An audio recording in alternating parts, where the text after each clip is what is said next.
Hi friends, welcome back to GP Vlog. இன்ஸ்டண்ட்டாக செய்யக்கூடிய sweet அப்பம் பணியாரம் எப்படி செய்கிறதா பார்க்க போகிறோம்.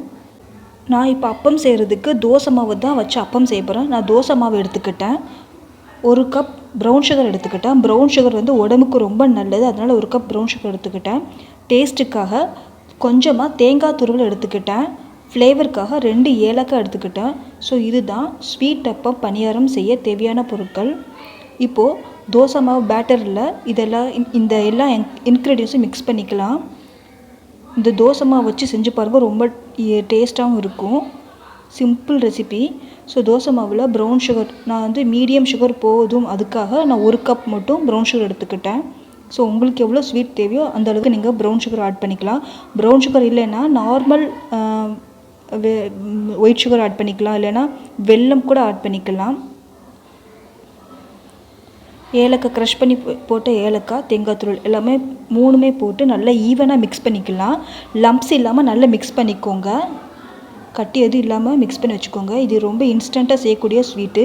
சப்போஸ் சடனாக கெஸ்ட் வந்தாலோ ஸ்வீட் சாப்பிட்ணுன்னு தோணாலோ நம்ம வீட்டில் எப்பயுமே தோசை மாவு இருக்கும், அது வச்சு இந்த மாதிரி ஸ்வீட் ரெடி பண்ணிக்கலாம். நல்லா ஸ்வீட் அப்பம் வந்து எந்த அதிகமாக ஆயில் இல்லாத ஸ்வீட்டு. ஸோ டேஸ்ட்டாகவும் இருக்கும். நல்லா கரைச்சாச்சு. இப்போது நான் வந்து குழி பணியாரத்தை ஸ்டவ்வில் மீடியம் ஃப்ளேம் வச்சு ஹீட் பண்ணியிருக்கேன். இப்போது நான் எல்லா ஹோல்ஸ்லேயும் ஆயில் விட்டுக்கிறேன். உங்களுக்கு நெய் வேணும்னா நெய் ஆப்ஷனல், நெய் விட்டுக்கலாம். நெய் யூஸ் பண்ணால் ஃப்ளேவராக இருக்கும். ஸோ இல்லை ஆயிலே போதுன்னா எக்ஸ்ட்ராவே கொஞ்சம் ஆயில் விட்டுக்கோங்க. அப்போ தான் திருப்பி போடும்போது அந்த டம்பிள்ஸ் வந்து ஒட்டாமல் வரும். ஸோ அதுக்காக நல்லா கொஞ்சம் ஹீட் ஆகட்டும். இப்போது இந்த பேட்டரில் நான் கொஞ்சமாக 1 பிஞ்ச் அளவுக்கு சோடா உப்பு சேர்த்துக்கிறேன். பேக்கிங் சோடா சேர்த்துக்கிறேன். ஏன்னா கொஞ்சம் சாஃப்டாக வரும், அதுக்காக. லாஸ்ட்டாக தான் ஊற்றுறதுக்கு பிஃபோராக தான் சேர்க்கணும், அதுக்காக தான். இப்போ பாருங்கள், ஹோல்ஸில் ஒரு கரண்டியாக ஊற்றிக்கலாம். ஸோ ரொம்ப ஈஸி. ஸோ நீங்களும் இது மாதிரி ட்ரை பண்ணி பாருங்கள். தோசை மாவில் செஞ்சது இவ்வளோ டேஸ்ட்டாக இருக்குமான்ட்டு நீங்களே ட்ரை பண்ணி பார்க்கும்போது தெரியும். நல்லா குக் ஆகட்டும். ஒன் சைடு நல்லா குக் ஆனதுக்கப்புறம் நம்ம இந்த டம்பிள்ஸை ஃப்ளிப் பண்ணி போடலாம், திருப்பி போடலாம். இந்த டம்பிள்ஸ் வந்து ஒன் சைடு குக் ஆயிடுச்சு. இப்போது இது ஃப்ளிப் பண்ணலாம், திருப்பி போடலாம்.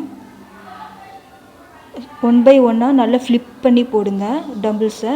டம்பிள்ஸ் பார்க்கவே ரொம்ப எம்மியாக தெரியுது. பணியாரம் பார்க்கவே ரொம்ப எம்மியாக தெரியுது.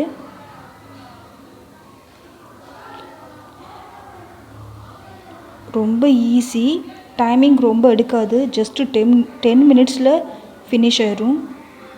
அவ்வளோதான். ஈவனாக பாருங்கள், எக்ஸ்ட்ரா கொஞ்சம் ஆயில் விட்டதால தான் நல்லா ஒட்டாமல் வந்திருக்கு. ஸோ அதனால தான் கொஞ்சம் எக்ஸ்ட்ராவாக ஆயில் விட்டுக்கோங்க சொன்னேன். அவ்வளோதான். நெய் வேணும்னா உங்கள் ஃப்ளேவருக்காக எக்ஸ்ட்ரா நெய் சேர்த்துக்கலாம், ஆப்ஷனல் தான். அவ்வளோதான். இப்போ ஸ்வீட் அப்பம் பணியாரம் ரெடி ஆயிடுச்சு. டீப் ஃப்ரை செய்கிறத விட இந்த மாதிரி செஞ்சு சாப்பிட்டா உடம்புக்கு நல்லது, ரொம்ப டேஸ்ட்டாகவும் இருக்கும். நல்ல ஒரு ஸ்நாக்கியாகவும் இருக்கும்.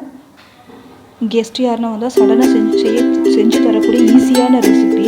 ஸோ நீங்களும் இந்த மாவு வச்சு, ஆக்சுவலி தோசை மாவு வச்சு செஞ்சு இந்த பணியாரத்தை நீங்களும் ட்ரை பண்ணி பாருங்கள். உங்கள் ஃபீட்பேக் கமெண்ட் பாக்ஸில் சொல்லுங்கள்.